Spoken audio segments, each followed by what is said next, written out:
Welcome back to Made for More. I'm your host, Holly J. Moore.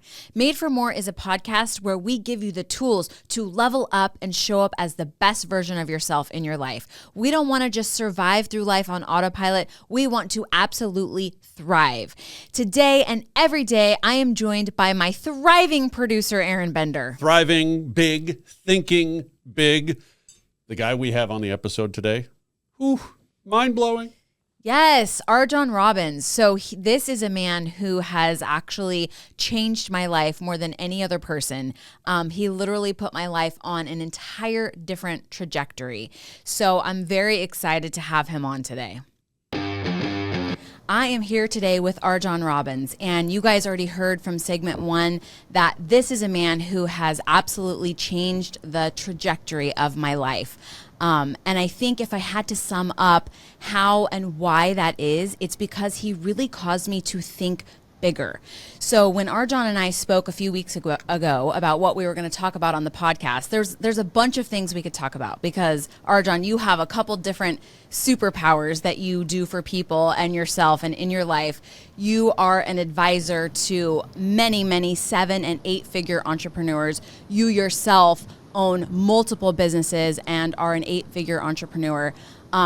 But what you wanted to talk about, what you thought would be really helpful to our listeners, to our audience, is really going through and showing people how a millionaire thinks about ordinary things like relationships and goals and finances and domestic help and work and education and things like that.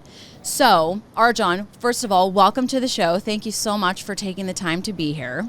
Thank you. I really, it's a privilege to be here, and it's been such a real joy to see you grow and develop as an entrepreneur. I mean, when you met me, you were already an amazing lawyer, and now it's just amazing and wonderful to see you've built this fantastic law firm that helps you do more good in the world. Your law firm wasn't up to your law firm wasn't as good as you were when we met. And it's really amazing to see. No, really. I mean, it's like, here's this amazing lawyer that got these amazing results, and your law firm was like you were a 10 and your law firm was a 2.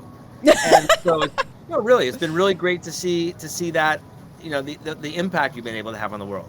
And well, so I feel like I feel really proud that you've now at a point now where you have a podcast like this and you've had me on it. So thank you. Yes, thank you. I mean, I certainly, could not have done what I have done so far without your guidance. That's 100%, why I feel like you have really changed my life. It's very kind of you to say. I think you would have figured it out yourself without me, but I'm glad that I was able to maybe make the process a little faster and easier for you. One of the things that I think you think is really helpful to people is kind of like a higher level of thinking. So, you yourself are, hopefully it's okay to say, but you yourself are a millionaire. Again, you are an advisor to many millionaires. So can we just take this time and kind of go through how a person of your financial success, how a person thinks about average everyday things? How you think about what you think about has a huge impact on the way you get to live your life. I'll start off with that. Yes. And, it wasn't that long ago that I was broke. I mean, like seriously hardcore broke. So let's just start off with that. I didn't inherit any money. I didn't win any money. There was no big windfall in my life. It was just like most very, very, I took a group of clients to a mega shipyard, like a mega yacht shipyard. Okay. And, we saw all the 100, 200 foot yachts, and the yard manager, who was a friend of a friend, he was taking us on a kind of like a behind the scenes tour. And he was just showing us different things like, the $50,000 propeller and the, $100,000 fuel bill and, those kinds of things. And he was pointing out a few yachts, and like every yacht that he was pointing to was owned by an entrepreneur. And my clients, and this is part of the reason I brought them there to see it, they were all like, oh, we thought that these would all be owned by like athletes and celebrities, and he said, and the yard manager was like, no, they can't afford these things. Ooh, yeah. You have to be an entrepreneur to be able to afford these yachts, because from the day you decide to sell your $50 million yacht to the day you actually sell your $50 million yacht, I mean, it might be 2 years that you've got to maintain this thing. And if you don't keep up with the expenses, it deteriorates in value really fast. So,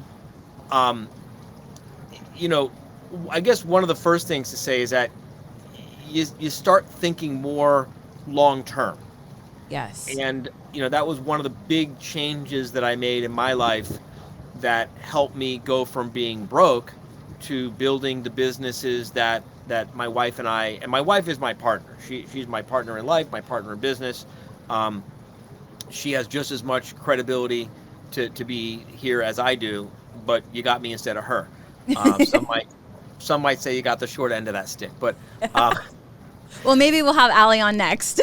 yeah, she's fantastic. Yes. But the point I'm making is, the first thing is you start thinking long term, right? You know, back when we were broke, we were thinking and we were making decisions in terms of days. Right. And then we started making decisions in terms of weeks. You know, and then it was months. You know, my calendar is planned out for the next 18 months at this point. The length of time you're thinking in terms of years, thinking in terms of instead of thinking in terms of days, weeks, or months is the biggest change that a person can make, which impacts the way you treat your staff. It impacts the relationships you have with your vendors. It impacts the relationship you have with your clients. Life is long, and you know, just because someone may not be in a position to help you today doesn't mean they're not going to be in a position to help you tomorrow.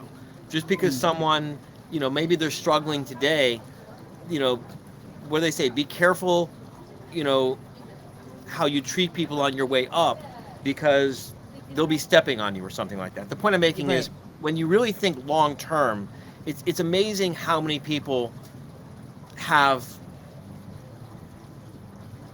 shit on me thinking that I was of no use to them, and now they come back years later and they think that I forgot. You know, like, I remember when I needed your help and you told me to go fuck myself, and now you want my help. And, you know, I'm not going to say go fuck yourself, but I know you showed who you really are. You showed your character, and character matters. You use this example of airport lounges. We have all walked through airports, you know, hundreds of times, never knowing that there are these glass doors in the airport that we walk past, like, literally hundreds of times, and we didn't know that there was something behind those glass doors. We didn't know, maybe we didn't even see the glass doors. We didn't know that behind those doors, there's like a whole other reality, a whole other world that exists, which is the airport lounge. And you go through life not even knowing the possibilities, right? And then once you know about the airport lounge and once you partake in the airport lounge, you're like, how did I ever go to the airport without just going straight to the lounge and waiting there for my flight to take off with, you know, excellent snacks and drinks and a different caliber of people, and not the, you know, announcements going every 2 minutes. Like, you know, so can you just talk about things like that? Yeah, and in the interest of full disclosure, I'm going to talk about private travel now. Yes, well, now you're on a whole different level of not the airport lounge, but now flying out of private airports and things like that. Right. You know, I used to think it was about the stuff. You know, I used to not understand, why does someone fly first class? You know, you get there the same time as the people back in coach. But it's about how you think about yourself. It's about how you think about the way you earn money. You know, again, it goes back to how you think about what you think about. So, for example, I had to shift the way that I think.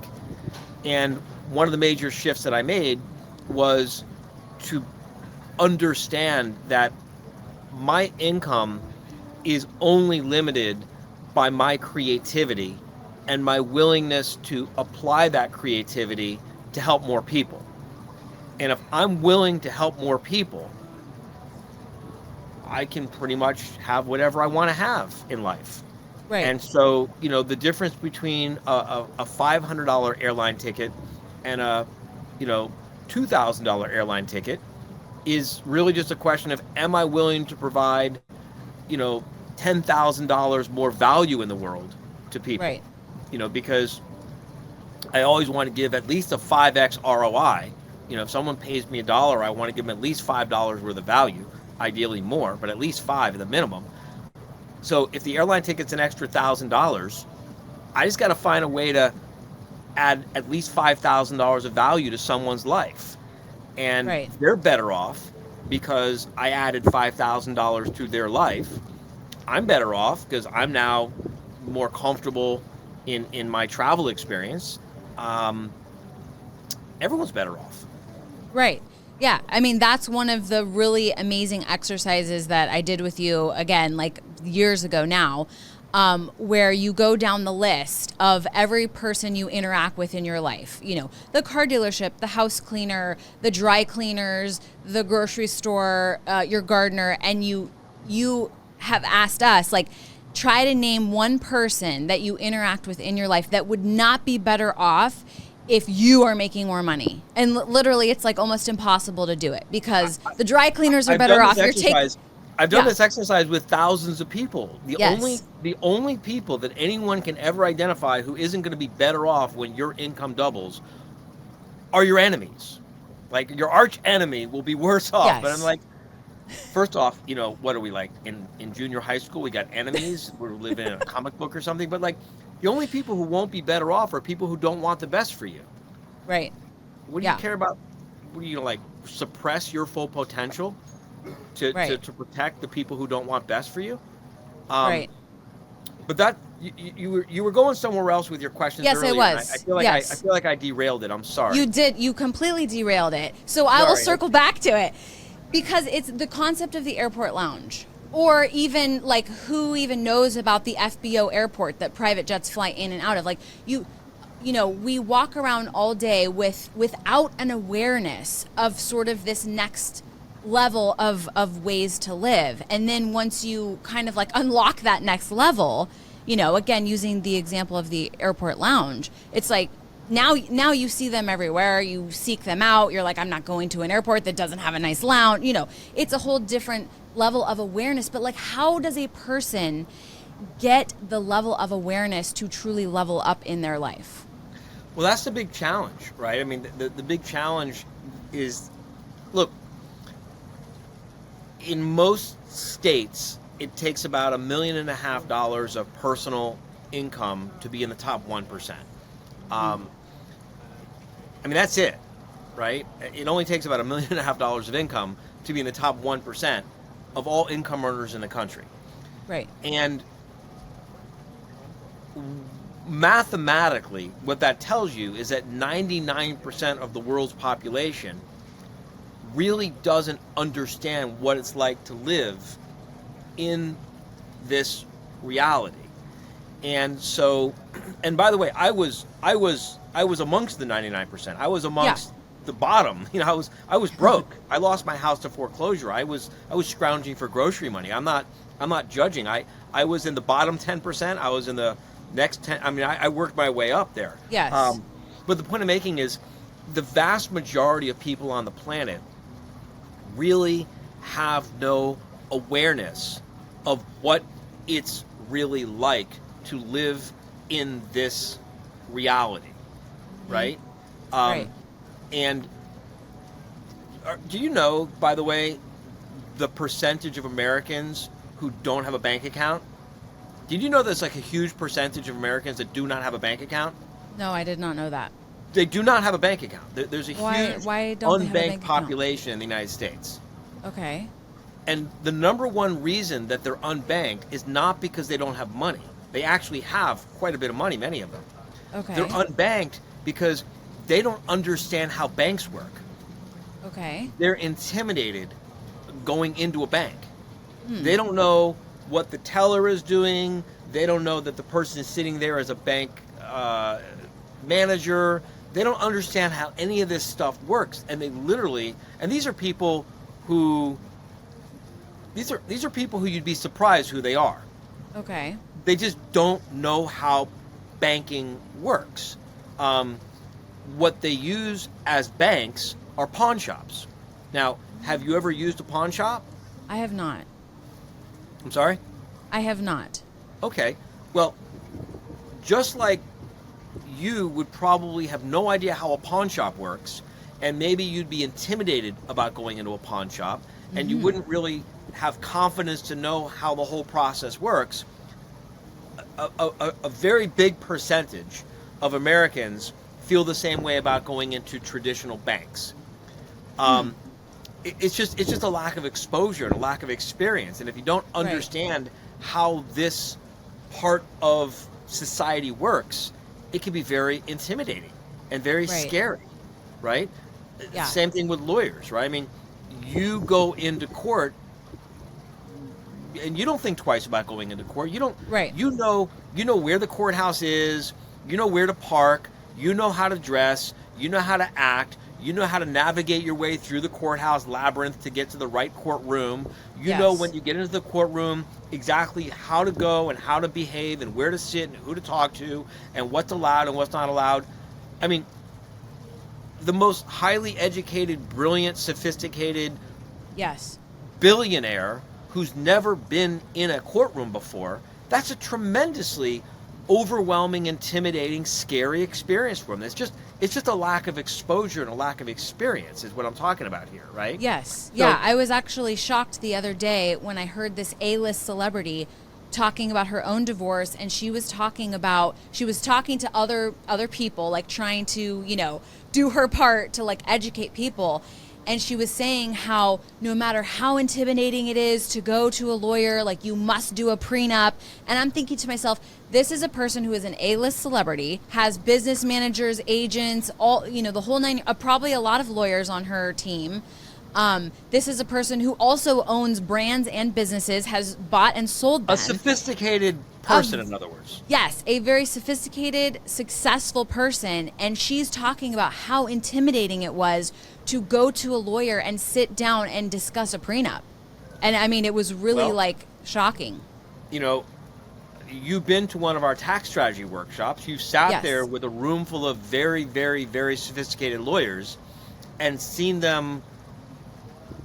how they behave when we start talking about the tax code and tax strategy.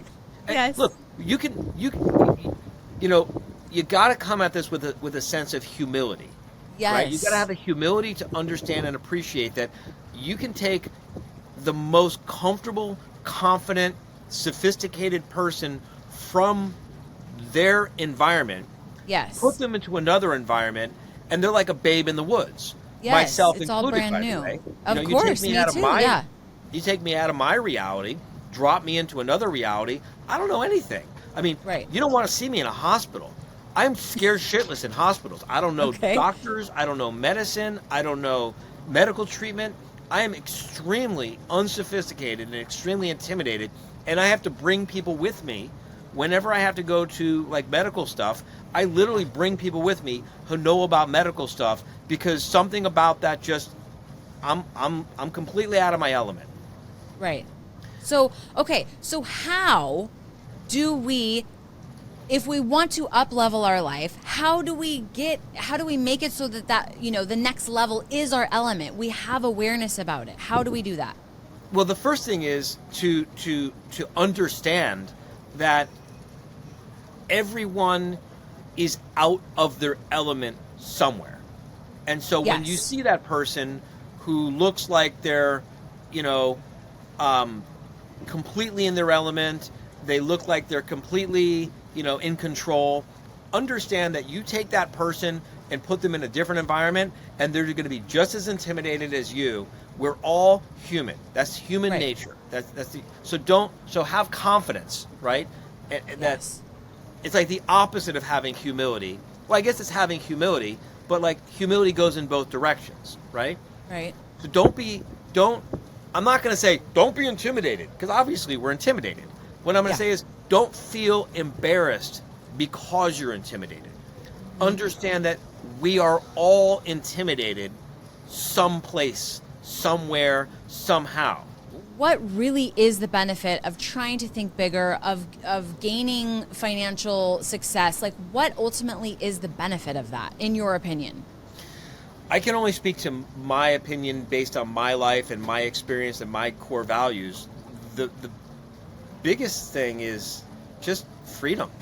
I mean, freedom to choose, to go where you want to go, to do what you want to do, to not have to do things you don't want to do, to have more choices and more options. You know, money is a great lubricator, right? You can speed things up in your life. Something that might take you, 6 months to get done, with a little bit of money, you can get done in maybe 1 month. Something that might have used to take you a month to get done, you can give yourself that experience in maybe a day with a little bit of money, right? Right. And at the end of the day, there's only one thing you can't make more of, right? You can't make more time. Right. 24 hours, 7 days a week, 168 hours a week. That's what everyone's got. The wealthiest person in the world, the most, broke person in the world, they got the same 168 hours available to everyone. It's how we choose to use our time, what we choose to focus on, and how much life can we cram into those hours that we've got available to us. And that's really, to me, the biggest luxury about having money, is it gives me the opportunity to cram more value into my hours. Even the value of just sitting around doing nothing all day, if that's what I want to do. So, okay, switching gears a little bit, because I do want to kind of get back to like how you think about things is probably different than, most of the population. And I want to use an example that I just saw you post on our internal forum where you're, talking to other business owners and things like that. And other entrepreneurs. And one of the questions you posed to us, you help all sorts of business owners, but this particular forum is geared towards lawyers. And you posed a question in that forum that said, what do you think makes you the most money? Like the person that picks up the phone to potential new clients. The most profitable. The most profitable, yes. The intake person, which for those of you that don't know, is the person that answers the phone with people looking to possibly hire your firm. An associate attorney, or your housekeeper. What was your answer and why? Hands down, my housekeeper. And tell us why. My housekeeper is the person, really my house manager, is the person who liberates me and frees me up to show up carefree, footloose and fancy free and carefree in life, right? If it wasn't for my house manager, I couldn't show up as the best version of myself for all of our clients. I couldn't show up as the best version of myself in my marriage. I couldn't show up as the best version of myself with my relationship with my son, right? Right. My house manager liberates me to be a better version of myself. And what's more valuable than that? Right. That's what we're all about here on Made for More, RJon, is showing up as the best version of yourself. But I think that mindset shift is really what I wanted you to, to get in, what I wanted us to get into today, because I think most people, and for those people that don't own law firms and know, like an associate can generate, a couple $100,000 of revenue, $1 million of revenue for a law firm per year. An intake person can generate revenue too. But ultimately, I can generate more than that with an idea. In fact, without my ideas, there's no work for the associate to do. Without my idea, there's no work for anyone else to do. Without you showing up as the best version of yourself, there is no work potentially no work for other people to do. Yeah. So I think that's the big mindset shift that, so many of us really need to understand and make, to sort of like wrap our minds around showing up as the best version of ourselves, what's going to enable us to do that, and how do we really get to the next level.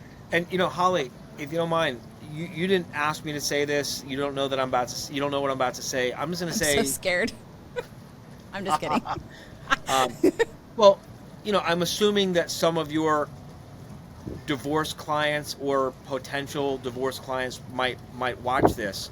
Yes. And I mean, look, I'm happily married. I've never been divorced. My wife was married before. My parents been divorced. To me, divorce is an act of self-love. Divorce is an act of self-care. It's an affirmation for your future self. It's giving your future self a better chance to start a new life. It shouldn't be about hate or vindictiveness or getting back at someone or doing anything to or for anyone else. You pull the trigger on your divorce because you make a decision that this is what is most likely to me being able to be the best version of myself in the future. And once you figure that out, then the quicker you get through the process, the quicker you let your divorce lawyer do what they need to do to get you through that process, you're going to get to your end of your life, and you're going to have the years you lived before the divorce and the years you lived after the divorce. And you want the years you lived after the divorce to be the best years of your life. And the quicker you get to that, the better. Absolutely. And I say That's this the true goal. with every decision, not just divorce, but I'm saying Yes. divorce in particular because of your business. Right. Yeah. Yeah. That's the goal, is like using that divorce, that act, that terribly courageous act of self-love to say, I'm going to dissolve this relationship. And, at More Family Law Group, like that's our mission is hopefully that our clients are using that as a springboard to live a life they never even thought they could, that they didn't even dream about. Like it's a chance to redesign your life how you want to. And that's that's why it's so, I love your approach, your firm's approach to helping people through their divorce process, because I've seen you over and over and over again. You could have made more money letting someone fight over some bullshit, but I've seen you do this where you say to them, you know what? Let's not fight over this. Let's get you on to the next part of your life, because when you're free from this situation, the better version of yourself, you can make that money again. That's easier Absolutely. to make.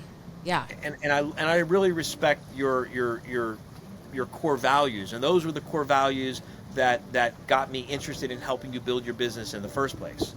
Thank you. I appreciate that. All right, RJon, I know you're very busy. Thank you for taking the time. I'm very, you want to see how busy I am? Are you on the sandbar right now? You want to see how busy I am? Yes, I do. This is how busy I am. Okay. Yes, okay, where are you? I'm in Palm Beach. Oh, okay. Well, so you're basically home. Yeah, I live an hour or 2 hours south of here. Yes. Well, so that's how busy I am. But I took yes. time out to speak with you because. Well, yes. I mean, that's. Well, and I appreciate that, but that's a big sacrifice. I mean, harder to take time away from that than, slugging away in a conference room. So I appreciate you. I appreciate you being on. It's not a sacrifice. It's not a sacrifice. I've made a profit because I exchanged something that I value less, which is that, for something I value more, which is getting to contribute to your success. Well, thank you. Yes. Very cool. And I guess that will have to be part 2, is explaining to people what profit is, because most people don't probably understand that concept. But yeah. Happy to come back. Awesome. Thank you, RJon. Thank you. I've got just a little bit more to say. On Made for More, we're always talking about showing up as the best version of yourself. But have we ever talked about why? Why is it beneficial to show up as the best version of yourself? And if you just listen to RJon talk, it's really because it unlocks your ability to reach your full potential. And we should all be striving to reach our full potential. But sometimes showing up as the best version of yourself takes a mindset shift. And it could be a mindset shift on something really seemingly small or insignificant, like a housekeeper. But making that small mindset shift can unlock a world of potential. So don't forget, always be trying to show up as the best version of yourself so you can reach your highest potential, because I firmly believe God made us all with unique skills, gifts, and talents, and he made us to always be made for more.